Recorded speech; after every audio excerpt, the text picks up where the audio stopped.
Bueno, se viene una fecha el 19, natalicio de Artigas, pero por suerte es mi día. Yo espero recibir un regalo. Es el día de los abuelos. Y bueno, y vamos a hablar con Néstor Ganduglia a ver qué nos cuenta de los abuelos. Bienvenido, Néstor, ¿cómo estás? Bienvenida. Yo ya soy Me abuela, o sea siento que yo bienvenido. espero el regalo.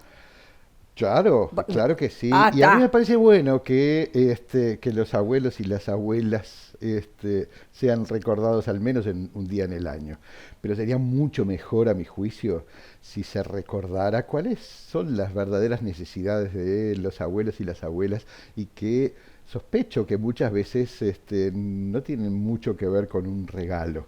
Hay que tener en cuenta que en los países más avanzados, los que son nuestros modelos civilizatorios, los ancianos lideran las cifras de suicidios, hay una soledad tremenda y eso tiene que ver con una sociedad occidental, urbana, moderna, que considera a los abuelos y las abuelas meras cargas sociales Sí, el viejo improductivas, digamos. descartable. Exacto, el viejo descartable porque son sociedades que solo consideran a las personas en tanto productores de cosas y consumidores de cosas. Exacto. Y los abuelos, entonces, Empezamos a consumir menos. son las, claro, son las cifras negras, digamos, de la seguridad social. Felizmente la occidental es la única de las culturas que considera a los abuelos en semejante lugar. Casi todas las culturas del mundo tienen a las personas ancianas justamente en el lugar contrario, de mayor cuidado, cariño, veneración, respeto, porque en la mayoría de las culturas se les considera guardianes y transmisores de la memoria colectiva, ni más ni menos, que cumple una función esencial en la inmensa mayoría de las culturas. Absolutamente. Y es por eso que muchas veces las historias que la gente guarda en su memoria tienen una relación bien directa con eso, y bien directa con lo que muchas veces no queremos ni siquiera admitir en relación, en este caso en particular, con los abuelos y las abuelas, ¿no? Yo siempre me acuerdo cuando hablo de esto de una vuelta que entré en un boliche en la ciudad vieja a comprar cigarrillos, creo, y un señor se me acercó con una copita en la mano y en un acento vasco delicioso me preguntó si yo era el que contaba las historias esas de casas que dan miedo y cosas por ese estilo. Yo le dije que bueno, que supongo que sí, y me empezó a contar de una casa enorme en la que había estado viviendo junto con su esposa años atrás, eh, en pleno centro, en Yaguarón y Mercedes, por si quieres ir a conocerla. Ellos habían ido a vivir ahí en un periodo en que estaban muy mal de trabajo, los habían desalojado porque no habían podido pagar el alquiler y les habían prestado la llave de esa casa a condición de que abrieran las ventanas y Claro, como unos caseros. limpiaran un poco, claro, y bueno, y le abrieran la puerta a los obreros que estaban haciendo y el vasco en su tonito me decía, en esa casa, tío, te acojonabas. Y mira que soy macho, pero ni modo. En esa casa te hacías popó. Y era muy divertido y al mismo tiempo se notaba que me estaba contando algo que en algún momento le generó como mucha angustia, tanto que al final se acabó su copita, me agarró de un brazo y me llevó para la casa que vivía allí enfrente del boliche, porque allí estaba Amalia, la esposa, entonces también ella me podía contar. Y me contaban que bueno, que se fueron para ahí, ocuparon un pequeño rincón en la segunda planta de la casa, detrás de una cocina grande como un transatlántico. Me decía, aquella casa acojonaba nomás de entrar, tío, y que eran 3 plantas, más el sótano con bóvedas, escaleras que subían y bajaban, 1600 metros cuadrados, 26 habitaciones, más de 20 baños, una casa, era un caserón Gigante. impresionante. Y no tenía una sola lámpara, decirlo, porque estaba abandonada desde hacía mucho tiempo. Recién ahora empezaban a reformarla, entonces me decía, el riesgo era enorme de que uno quedara como un tonto en mitad de la escalera, a los gritos, diciendo, Amalia, ven por mí, que me perdí otra vez, coño. y Pero bueno, la cuestión es que la relación con los obreros era más o menos distante. El vasco me decía que a él le parecía que no trabajaban muchísimo porque cuando tenían que poner una lamparita iban dos. Uno se trepaba allá arriba y el otro miraba. Y después empezó a darse cuenta de que cuando tenían que salir a comprar hierba o cualquier otra cosa también iban dos.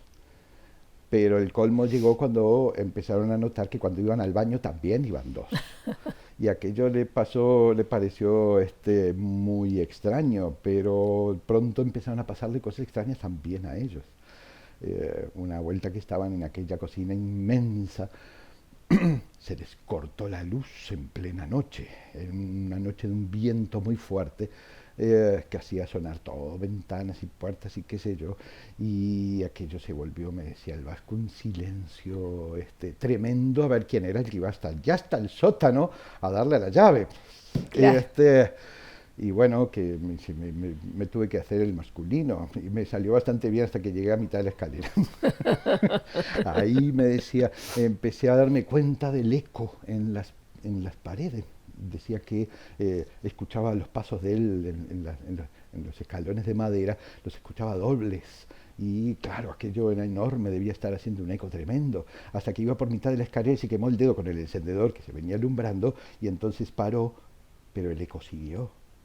Así que pues esos otros pasos, me decía, venían subiendo la escalera que yo venía bajando.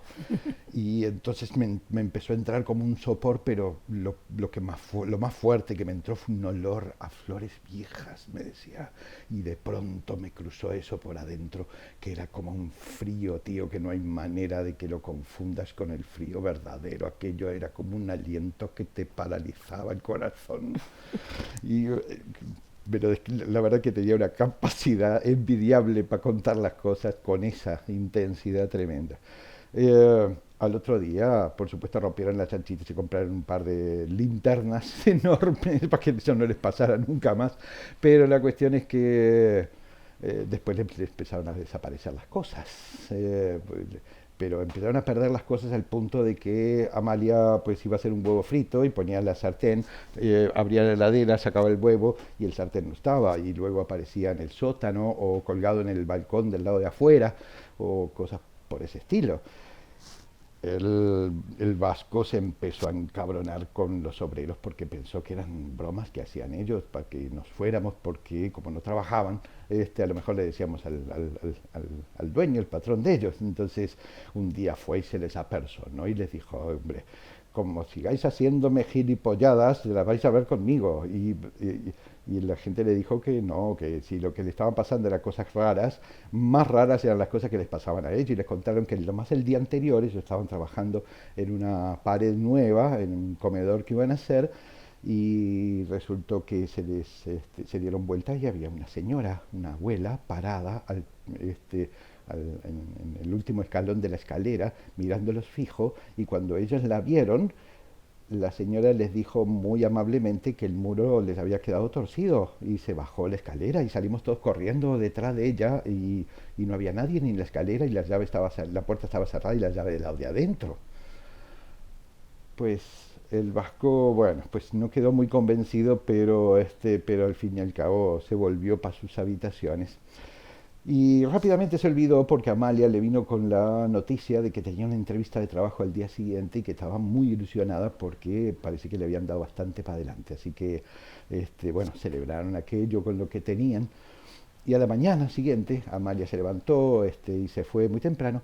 Ella, el vasco, se levantó un poco más tarde, medio dormido y acomodándose los calzones, que sé yo, salió de la habitación rumbo al baño y cuando cruzó por el umbral de la puerta sintió claramente una voz al lado de su oído derecho que le decía, «Buenos días». Pues ahí quedó petrificado el vasco pensando si Amalia se habría ido, por supuesto que se había ido, se lo había visto.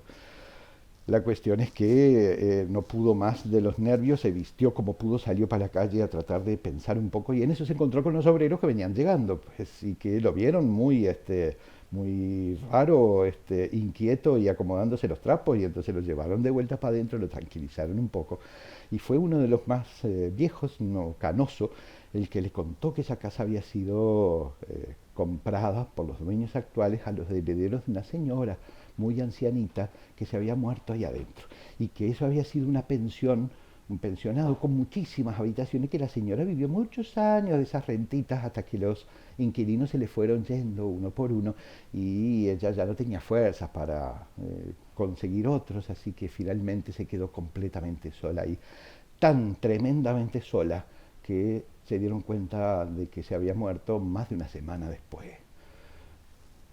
Pues el vasco se quedó con aquello y pensando que sí, que pues que la voz que había escuchado saludándolo esa mañana, efectivamente la había escuchado medio encabronada también, pues así que pues planeó todo. Al otro día en la mañana, efectivamente, Amalia había conseguido el empleo, así que se levantó para irse muy temprano a su nuevo trabajo y él se levantó despacio, se vistió con su mejor ropa, se puso frente al espejo y se peinó hasta que le pareció que estaba perfectamente decente y entonces solo ahí salió y en el lugar mismo de la puerta donde había escuchado la voz anterior, se paró, miró a la nada y dijo: Señora, tenga usted muy buenos días, espero que haya descansado bien.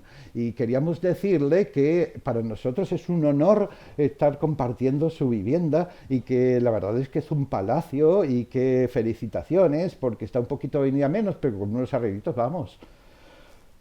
Nunca más volvió a molestar la casa, ni la supuesta señora, ni nada de eso, al punto que el vasco me decía, a los poquitos días la empezamos a extrañar, porque aquella casa era demasiado grande y ya no tenía aquel encanto.